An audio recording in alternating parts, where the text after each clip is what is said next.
Shalom saudara-saudaraku, betapa bahagianya hati saya menjumpai saudara hari ini.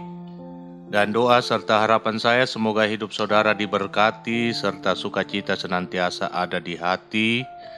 Dan dengan penuh rasa syukur, mari bersama-sama kita memuliakan nama Tuhan atas kasih dan berkat-Nya yang selalu baru tiap pagi. Saya Pendeta Joni Delima terus mengajak saudara untuk memiliki kecintaan pada firman Tuhan.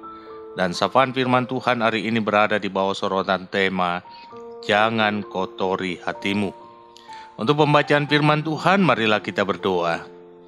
Ya Tuhan, kami datang padamu bersyukur untuk hari ini.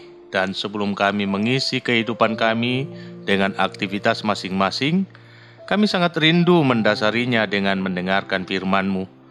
Kuasailah hati kami dengan Roh Kudus-Mu agar kami dapat mengerti dan memahami firman-Mu. Demi nama Yesus Kristus kami berdoa. Amin. Firman Tuhan Amsal pasal 4 ayat 23. Jagalah hatimu dengan segala kewaspadaan, karena dari situlah terpancar kehidupan. Saudara-saudaraku, sebagai anak-anak Tuhan kita harus menyadari bahwa zaman sekarang ini adalah zaman yang semakin fasik. Fasik dalam artian bahwa sebagian orang yang menghuni bumi ini tidak lagi memiliki rasa takut akan Tuhan, menganggap remeh hukum dan ketetapan Tuhan, bahkan memandang sebagai hal yang biasa jika tidak taat pada norma-norma kesusilaan yang berlaku. Kondisi ini melahirkan manusia-manusia durhaka yang hambar kasih sayang. Hidup berbagi dalam kasih di tengah kondisi sekarang ini seolah-olah menjadi barang yang langka. Jiwa gotong royong semakin memudar.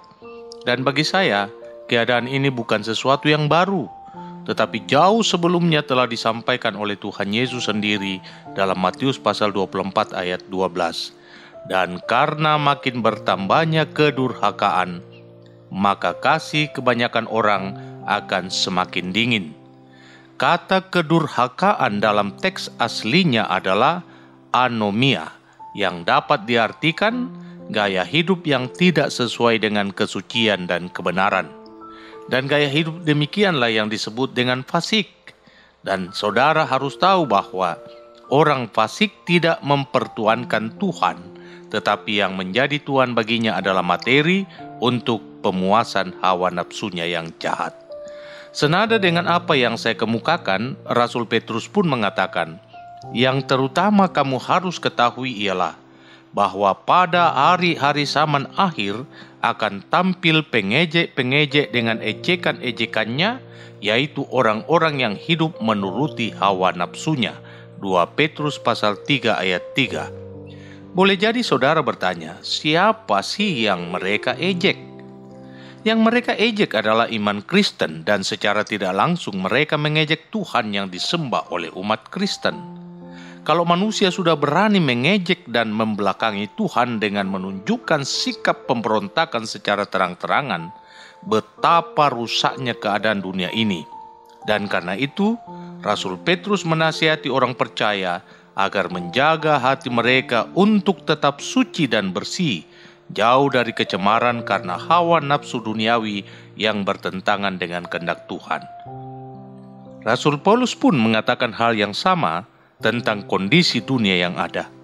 Dalam 2 Timotius pasal 3 ayat 1-5 ia mengatakan demikian. Ketahuilah bahwa pada hari-hari terakhir akan datang masa yang sukar. Manusia akan mencintai dirinya sendiri dan menjadi hamba uang.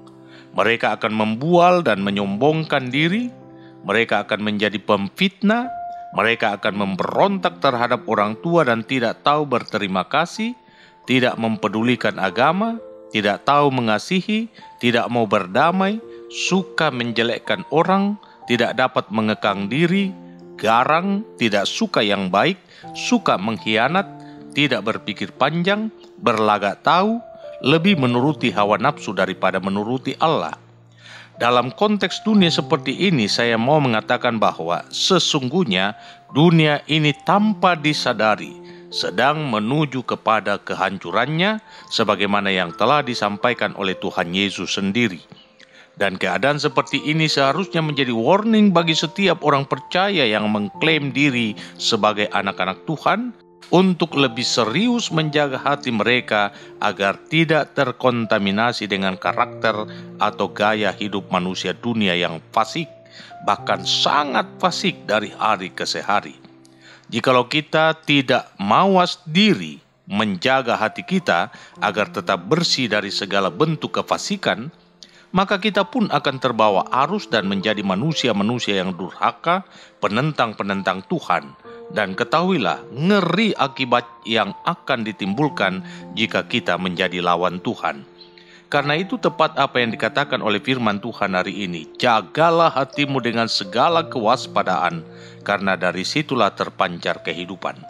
Pertanyaannya sekarang adalah, bagaimana menjaga hati agar jauh dari segala bentuk kecemaran duniawi? Ini jawaban saya, bergaul intimlah dengan Tuhan, sisihkan waktumu untuk berdoa dan membaca firman-Nya, kobarkan semangat penyembahanmu, dan berusahalah untuk hidup dalam kasih dengan orang lain. Jauhilah prasangka buruk tentang sesamamu. Itulah yang akan membuat hatimu memancarkan cahaya ilahi dan saudara layak disebut anak Tuhan. Selamat beraktivitas, Tuhan Yesus memberkati.